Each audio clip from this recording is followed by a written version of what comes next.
بسم اللہ الرحمن الرحیم۔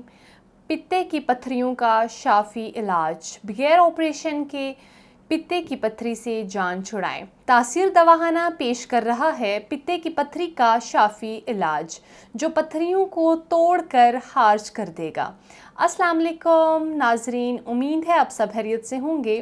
ناظرین، آج ہم ایسے مرض کے بارے میں بات کرنے جا رہے ہیں جو انتہائی تکلیف دہ مرض ہے اور اس کی وجہ سے اکثر مریضوں کو آپریشن کروانا پڑتا ہے۔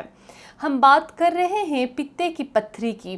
یہ مرض اتنا شدید ہوتا ہے کہ اکثر لوگ اس تکلیف سے بچنے کے لیے پتا ہی نکلوا دیتے ہیں اور اس کے بعد خود کو پرہیزی کھانوں اور ادویات کا عادی بنا لیتے ہیں۔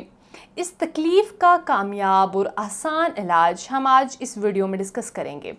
سب سے پہلے یہ جاننا ضروری ہے کہ پتھری کیا ہے، کیوں بنتی ہے، اس کی کیا وجوہات ہو سکتی ہیں۔ پتے کی پتھری کی 3 اقسام ہیں: کولیسٹرول سٹون، بائلر سٹون اور مکسچر سٹون۔ یہ سٹون مرد اور خواتین دونوں کو ہو سکتے ہیں۔ خواتین میں ایسی خواتین جن میں موٹاپا زیادہ ہو، زیادہ عمر کی خواتین، شادی شدہ خواتین جن کے بچے زیادہ ہوں، ان میں زیادہ تر یہ مرض پایا جاتا ہے۔ پتے کی پتھریوں کا شکار مرد حضرات بھی ہوتے ہیں، لیکن خواتین میں ان کا تناسب زیادہ ہوتا ہے۔ یہ کس طرح کی ہوتی ہیں، اس کی کیا علامات ہیں؟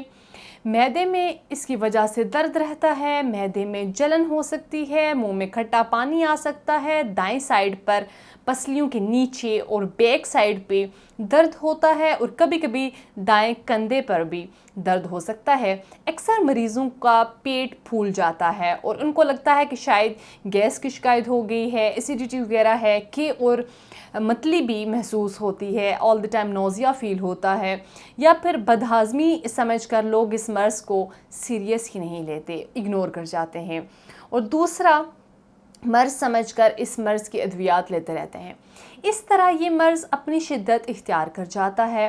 ایسا بالکل نہیں کرنا چاہیے، بلکہ اگر کسی بھی قسم کی تکلیف ہو تو اس کی ڈائگنوسس لازمی کروانی چاہیے، پھر اس مرض کا علاج سٹارٹ کرنا چاہیے۔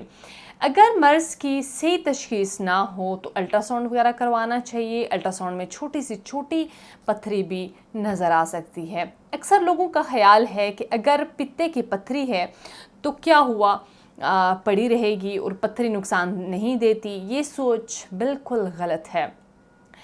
کوئی بھی مرض ہو، اگر شروع میں ہی احتیاط کی جائے اور اس کا مکمل علاج کروایا جائے تو مرض جلد از جلد ٹھیک ہو سکتا ہے اور بڑھتا نہیں ہے۔ اس لیے ضروری ہے کہ اگر آپ اس تکلیف دہ مرض میں مبتلا ہیں تو خود کو تکلیف میں رکھنے سے بہتر ہے کہ اس مرض کا علاج کروائیں، اس سے جان چھڑائیں۔ اس کے بعد میں آپ کو اس مرض کی وجوہات آپ کے سامنے ڈسکس کروں گی۔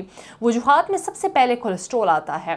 وہ لوگ جن کو کولیسٹرول بڑھا رہتا ہے اور وہ لوگ جو فاسٹ فوڈ اور مرغن غذاؤں کا زیادہ استعمال کرتے ہیں، ان میں بھی پتے کی پتھریوں کا امکان زیادہ ہوتا ہے۔